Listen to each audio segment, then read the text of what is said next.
Poor Maid's toddler screamed, "Don't travel today." What happened next shocked the ruthless billionaire. "Mr. Cross, wait. Please. Just wait." The voice was tiny, desperate, and completely, utterly out of place in the marble-floored foyer of the most expensive private estate in Greenwich, Connecticut. Nathaniel Cross didn't wait for anyone. Not for senators. Not for board members worth 9 figures. Not for the sharp-dressed attorneys who lined up outside his office every Monday morning like soldiers awaiting orders. Nathaniel Cross, 38 years old, self-made, cold as January steel, did not slow down for anyone on this earth. And yet, he stopped. His Italian leather shoes squeaked against the polished floor as he turned, one hand gripping the handle of his rolling suitcase, the other already reaching for his phone to confirm the flight manifest with his assistant. The morning light poured through the floor-to-ceiling windows, catching the silver threads in his navy suit. His private jet was warming up at the Westchester County Airport. His meetings in Tokyo couldn't wait. A $700 million acquisition was on the line, and Nathaniel Cross had not built his empire by being the kind of man who hesitated. But something about that voice made him hesitate. Standing at the base of the grand staircase, blocking the front door like a tiny, trembling sentinel, was Sophie Diaz. 3 years old, 42 inches tall, dark curly hair wild around her round face, both her small fists balled at her sides, brown eyes overflowing with fat, silent tears that rolled down her cheeks and dripped off her chin onto the white cotton of her pajama top, the one with the little yellow ducks on it. She was staring at him like he was the only thing standing between the world and complete disaster. Nathaniel blinked. "What are you doing out of bed?" Sophie's chin wobbled. She didn't move. Her small sneakers, the ones with the Velcro straps her mother was always doing and undoing, were planted on the floor, like she intended to grow roots there. "Don't travel today," she whispered. And then louder, with everything her tiny body had, "Don't travel today, Mr. No why then why yellow." The sound echoed through the foyer. Upstairs, somewhere, a door opened. Nathaniel heard the soft, hurrying footsteps of Elena Diaz, his housekeeper, Sophie's mother, already coming, already apologizing before she even appeared at the top of the stairs. "Sophie, Mija, what are you?" Elena appeared, her dark hair half-pinned and her uniform only partly buttoned, face flushed with mortification. "Mr. Cross, I am so sorry. She must have slipped out when I was—" "Sophie, Veniki, come here right now." But Sophie didn't move. She kept her eyes locked on Nathaniel, and fresh tears flooded down her face, and she said it again, softer this time, like a prayer rather than a command. "Please don't go." Nathaniel Cross had heard many things in his life. He had heard lawyers argue his cases with surgical brilliance. He had heard rivals threaten him across boardroom tables. He had heard his own father tell him, once, that he would never amount to anything, the sentence that had lit the fire under every decision he'd made in the 20 years since. He had never, in all his 38 years, heard anything that hit him the way those 3 words did.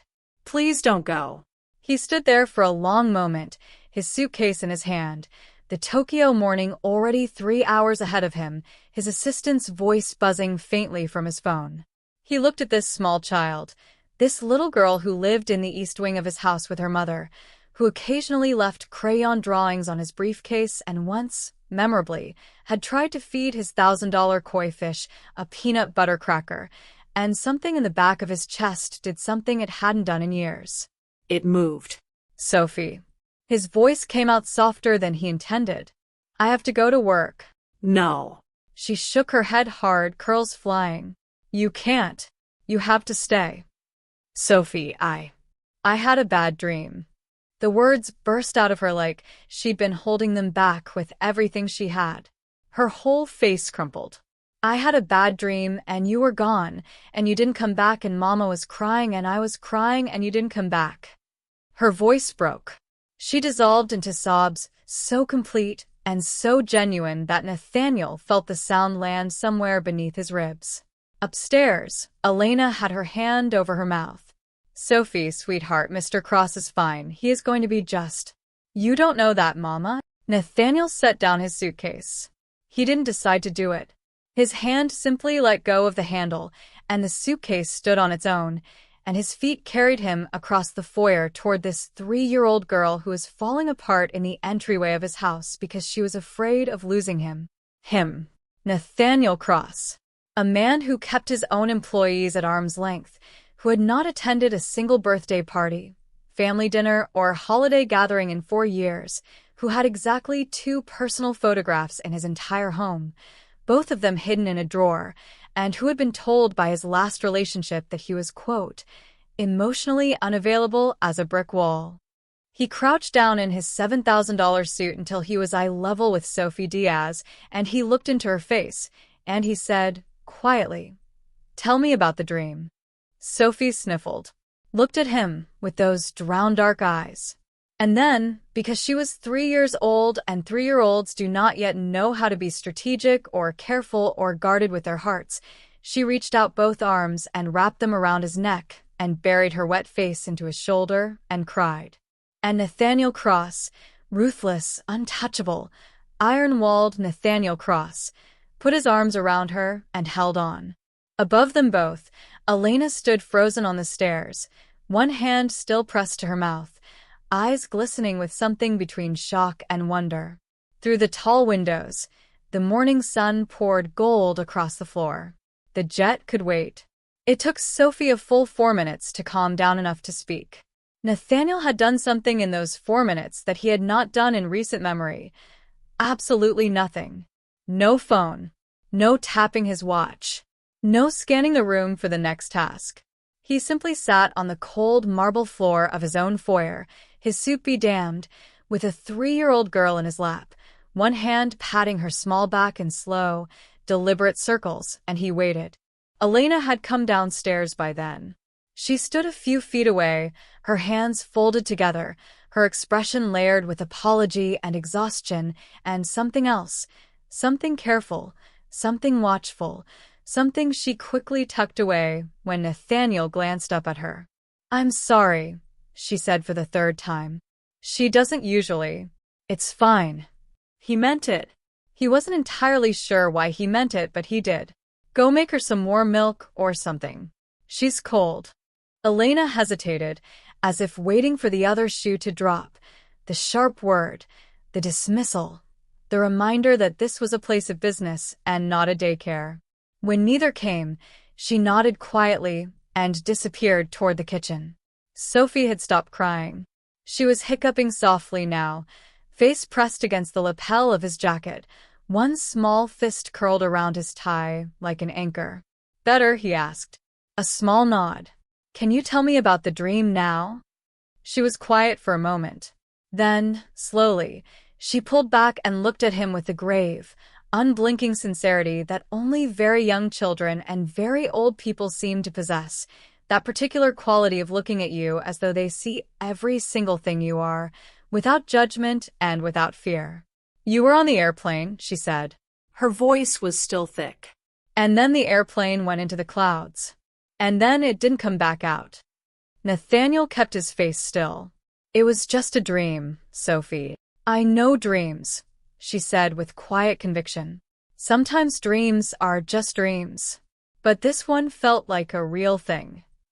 She pressed a hand flat against her chest, over her heart, with a certainty that made him go very still.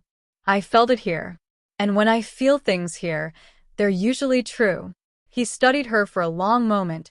Outside, his phone buzzed in his pocket, his assistant, undoubtedly, confirming that the car was ready, that the crew was standing by, that $700 million in Tokyo deal-making was counting down by the minute. He didn't reach for it. "What happened after the plane went into the clouds?" he asked instead. Sophie's eyes went distant, replaying something only she could see. "Mama was in the kitchen. She got a phone call. And then she sat down on the floor, and she put her face in her hands." Sophie's voice dropped to barely above a whisper. She made a sound I never heard before, like she was broken inside. A pause. "I don't want Mama to make that sound." Nathaniel's chest tightened. "And then what?" he asked, his voice coming out rougher than he intended. And then I woke up, Sophie said. And I heard your suitcase in the hall. That rolling sound it makes. She looked at him with those enormous eyes. And I ran. He was quiet for a long moment. The house was silent around them, the kind of weighted silence that settles in large, empty places, the silence of too many rooms and not enough people, the particular hush of a life built for productivity and stripped of almost everything else. You ran, he repeated softly. I had to stop you. Her voice was matter-of-fact now. The tears dried, her small face utterly serious. Because if I didn't try and something happened, then it would be like I didn't care. And I care. She looked at him steadily. I care about you, Mr. Nathaniel. He didn't say anything for a while. Nobody in Nathaniel Cross's professional world cared about him. They needed him, leveraged him, feared him, wanted things from him.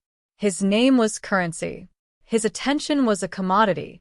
His approval was something people worked themselves half to death to earn.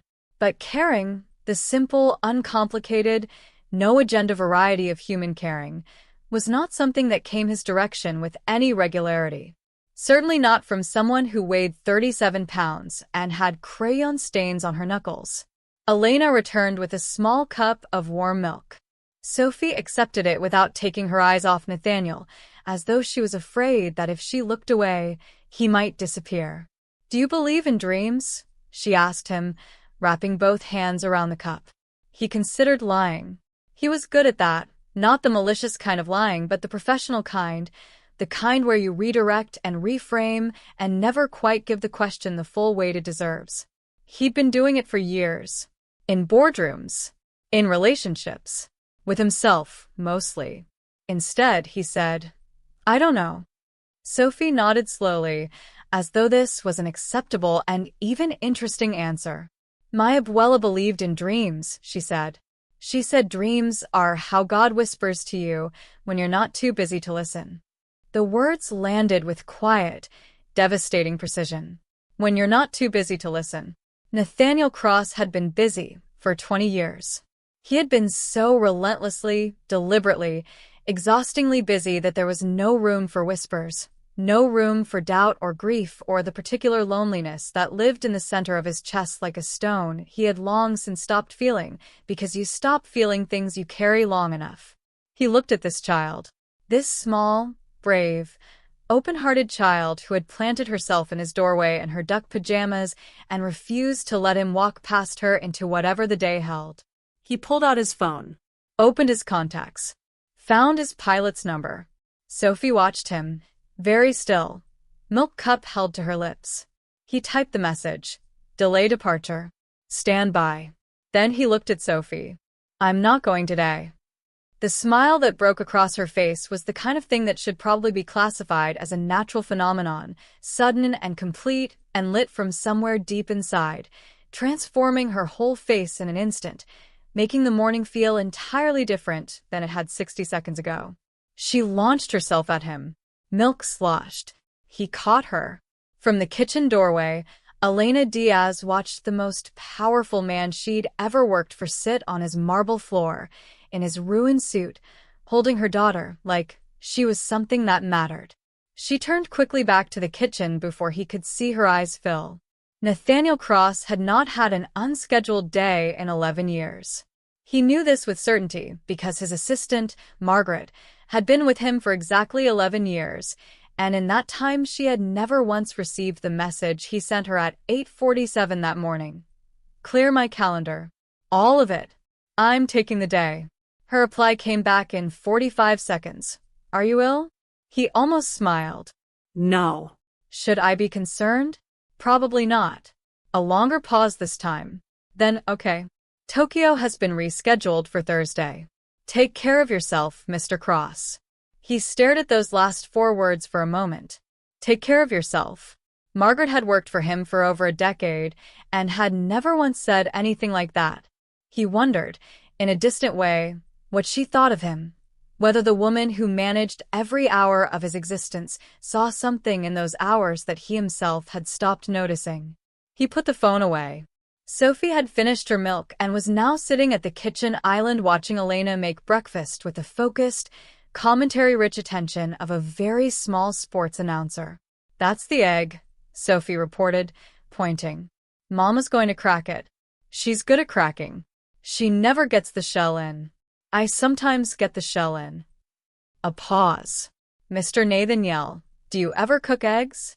He had taken a seat on the far stool, still in his suit, jacket now draped over the back of the chair, tie loosened for the first time in what felt like years. "I have a chef." Sophie looked at him with the particular expression children reserve for answers they find philosophically incomplete. "But do you cook eggs?" "No." "You should learn.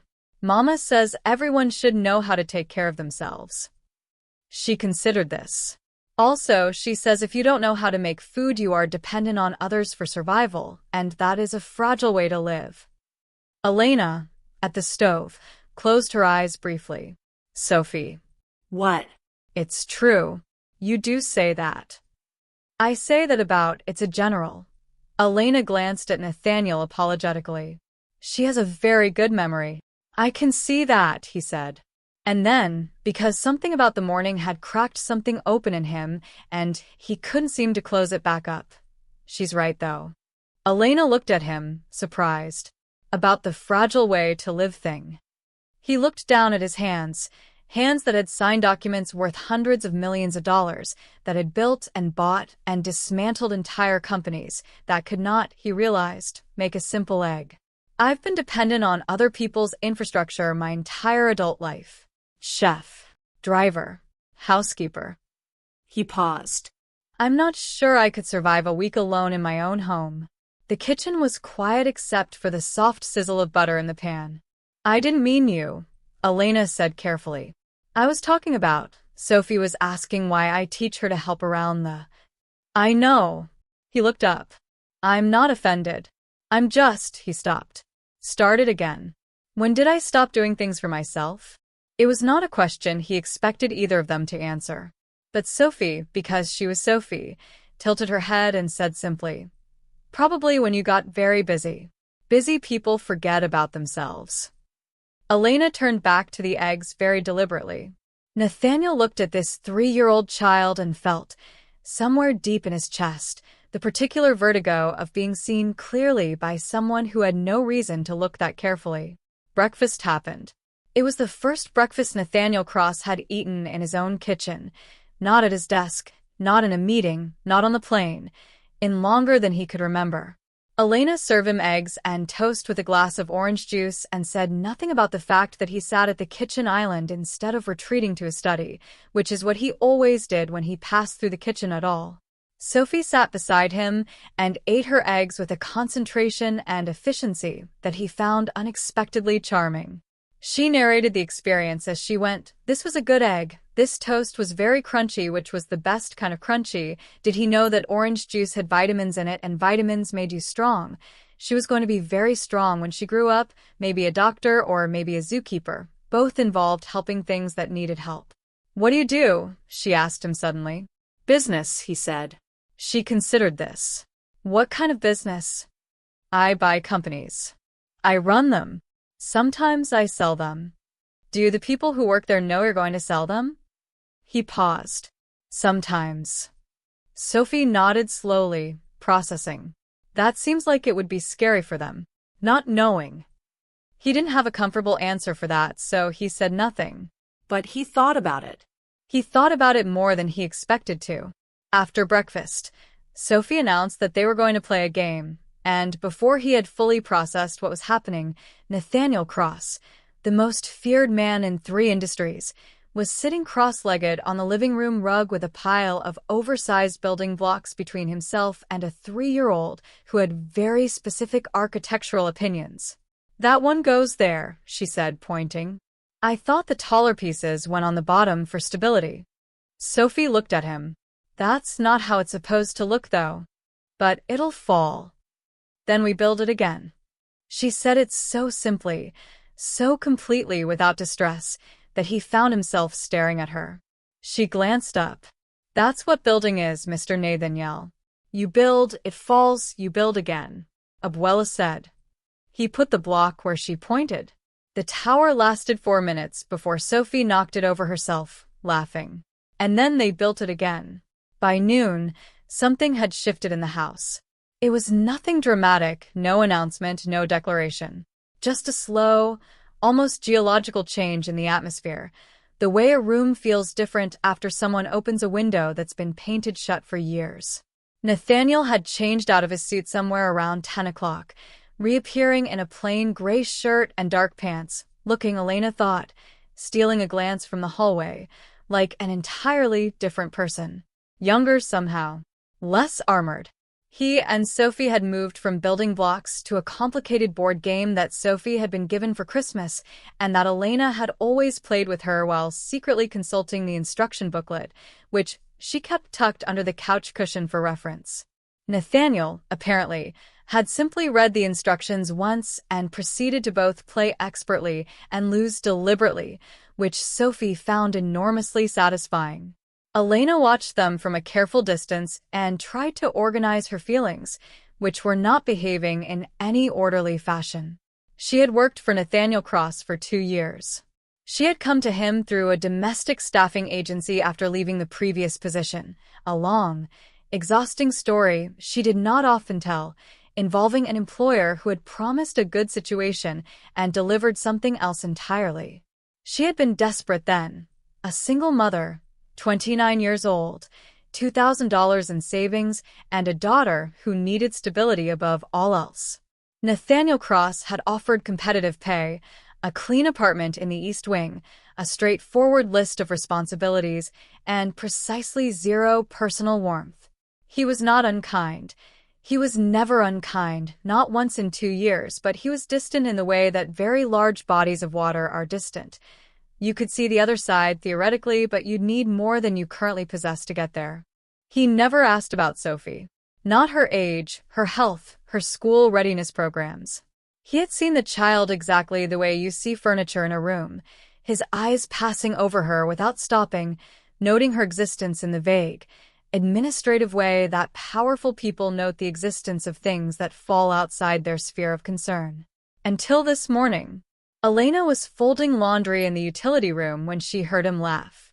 It wasn't the polished, social laugh she'd heard him deploy on speakerphone calls, the kind of laugh that meant I acknowledge that you have said something clever. This was different. This was abrupt and genuine and slightly surprised, like a laugh that got out before he could reconsider it. The kind of laugh that hadn't been used in a while and was a little rough around the edges.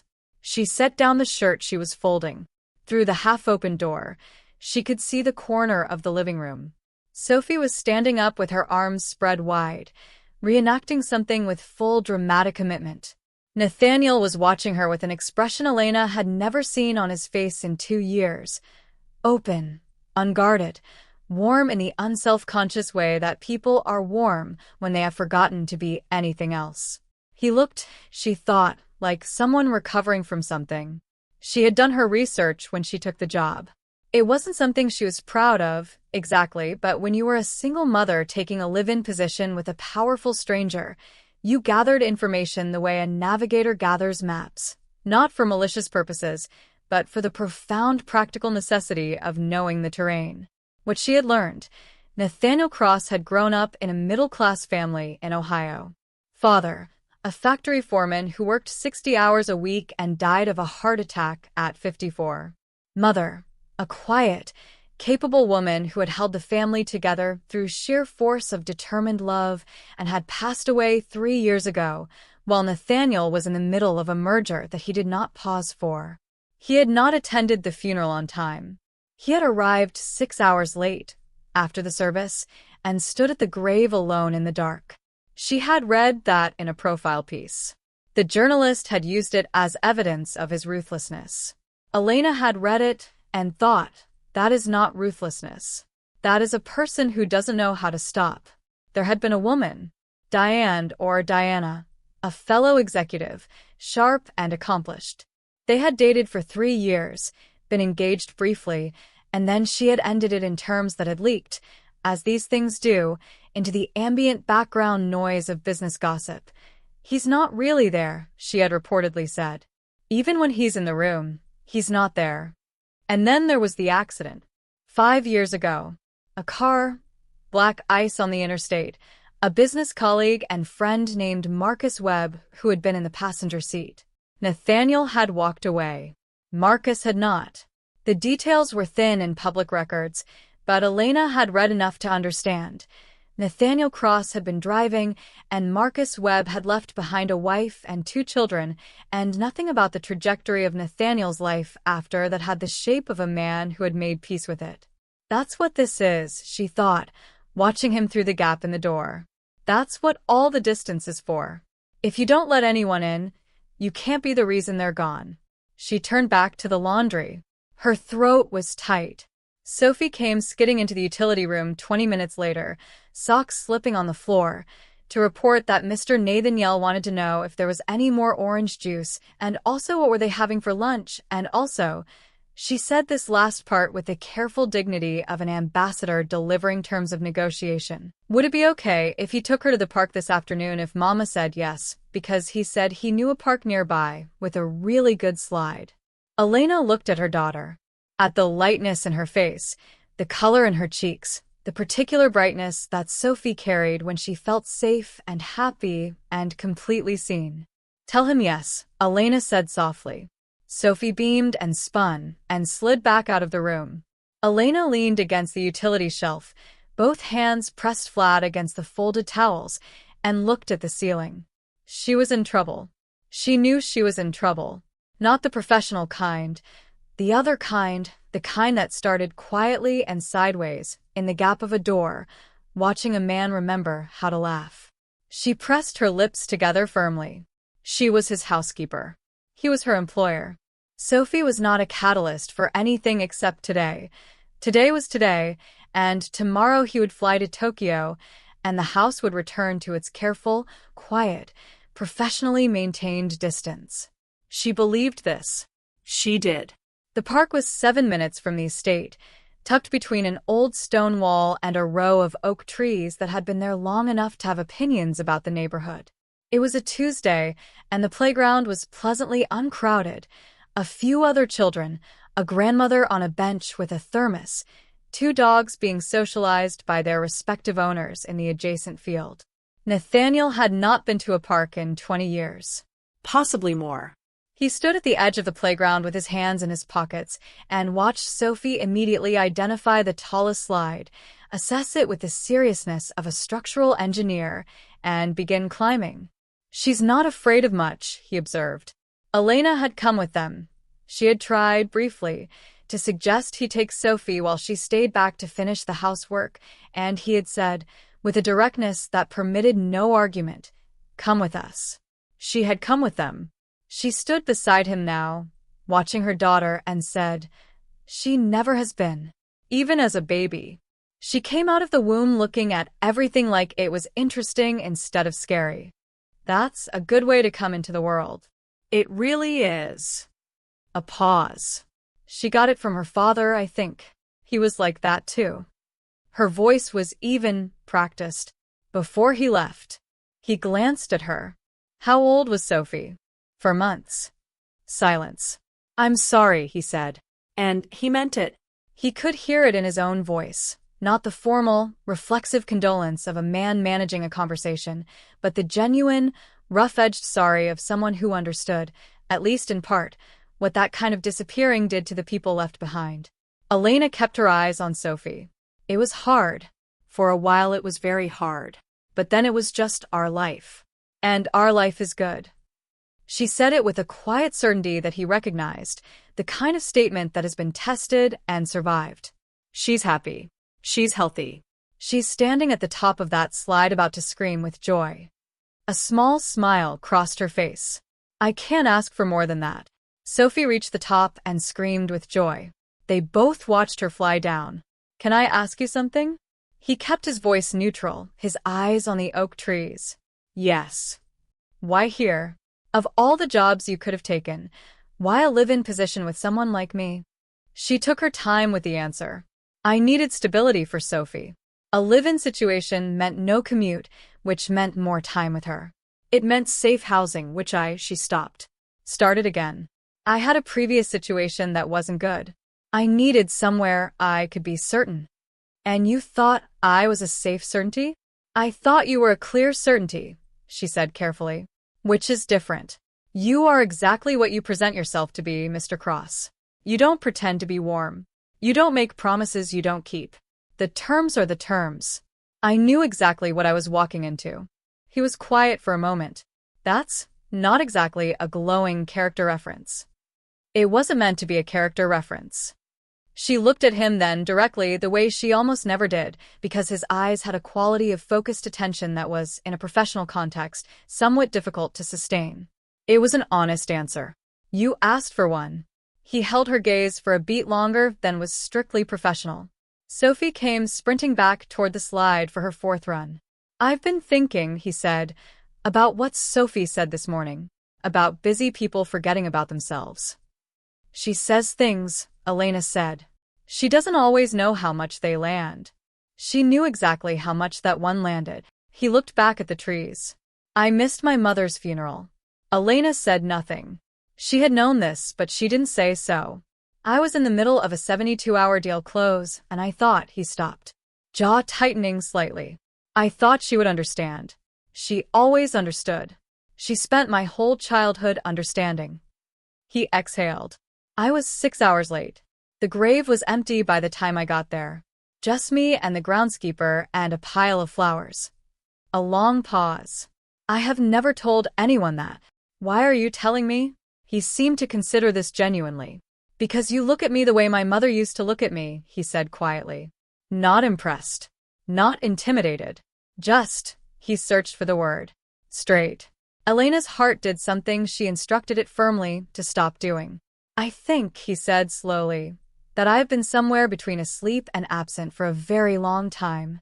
He turned to look at Sophie, who was now engaged in deep negotiation with another child over the ownership of a particular stick.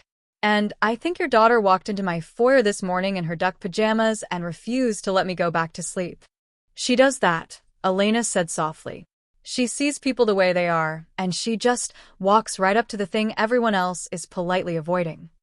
It's extraordinary. It's exhausting and extraordinary. She said it with so much love that he almost smiled. They stood together in the pale afternoon light, watching Sophie Diaz broker what appeared to be a successful stick-sharing agreement with her new playground counterpart, and neither of them said anything for a long time, but the silence had changed into the kind that doesn't need to be filled. On the way home, Sophie fell asleep in the back seat. Nathaniel drove. Elena sat in the passenger seat with her hands folded in her lap and did not think about the way the afternoon light hit the side of his face. She tried. Tokyo happened on Thursday, as rescheduled. The jet departed at 7 a.m. Nathaniel stood in the foyer with his suitcase at 6:50, and he waited. He stood there deliberately, and he waited. And at 6:48 the kitchen door opened, and Sophie came out at a run, still in her pajamas, and wrapped her arms around his waist with a force that staggered him slightly. You're coming back, she informed him. Not a question. I'm coming back, he confirmed. She pulled back and studied his face with those grave, searching eyes. Then, apparently satisfied by whatever she found there, she nodded once. I didn't have a bad dream last night, she reported. Just a regular dream about a horse. That sounds like an improvement. The horse was purple. She considered this detail. I think that means good things. He looked up. Elena was standing in the kitchen doorway, arms folded loosely, hair still down. She was wearing her own clothes, jeans and a soft green sweater. Not her uniform. She had the look of someone who has been very carefully constructing an expression of professional neutrality and is aware that the construction is slightly visible. I'll be back Sunday, he said. Sunday. She nodded. Safe travels, Mr. Cross. He held her gaze for a moment. Nathaniel, he said. After 2 years, Elena. It's Nathaniel. A beat. Safe travels, Nathaniel. He drove to the airport. He thought about the way she had said his name the entire ride there. He thought about it on the plane, somewhere over the Pacific, while his team reviewed acquisition documents, and he sat at the window watching clouds and thinking about a woman in a green sweater saying Nathaniel in that careful, deliberate way, the way you say something for the first time and want to say it right. Tokyo was efficient. The deal closed in 31 hours. His counterparts remarked, privately, that Nathaniel Cross seemed different, still precise, still sharp, but something had changed in his manner, some quality of engagement that hadn't been there in previous meetings. He listened differently. He looked at people differently. One of his senior team members said on the return flight, "You were almost, I don't know, human in there." "I'm working on it," Nathaniel said and went back to reading. He returned Sunday as promised. Sophie was waiting. She had made him a drawing. A stick figure with a briefcase standing next to a smaller stick figure with curly hair, and above both of them a purple horse floating in a yellow sky, and written along the bottom in the large, earnest letters of a child learning to write, "Welcome, HOAM." He looked at it for a long time. Then he crossed the kitchen to where Elena was making dinner, and he stood beside her at the counter, and he said, "I want to learn to cook eggs." She turned and looked at him. "You said everyone should know how to take care of themselves," he continued. "And you're right." A pause. "Also, I've been thinking about the park. I'd like to go again. On a day that isn't an accident." He looked at her directly, steadily, the way he signed things, with full commitment, no reservations. "With you." And Sophie. Deliberately. Elena set down the wooden spoon. "That would be," she paused. Took a breath. "That would be very nice, Nathaniel." Sophie, sitting at the kitchen island with her crayons, looked up between them with the serene satisfaction of someone who has been aware of the correct outcome all along and has simply been waiting for the adults to catch up. "I told you," she said to no one in particular. "I told you the purple horse meant good things." The kitchen filled with the smell of dinner and the sound of laughter. Real laughter, the kind that fills a room, the kind that lingers in the walls the way good things do, for a long time after, and in the great, finally waking house of Nathaniel Cross, something that had been still for years began, quietly and irrevocably, to move. They say the strongest warnings don't come from experts or algorithms or the cold calculations of experienced minds. Sometimes they come from a child in duck pajamas who loves you before you've given her a single reason to, who plants herself in your doorway and refuses to let you walk past her into a life that has no room for her in it. Nathaniel Cross flew to Tokyo on Thursday and returned on Sunday with a $700 million deal in his briefcase and something considerably more valuable in his chest. He framed Sophie's drawing. He put it on his desk, right where he could see it. The end.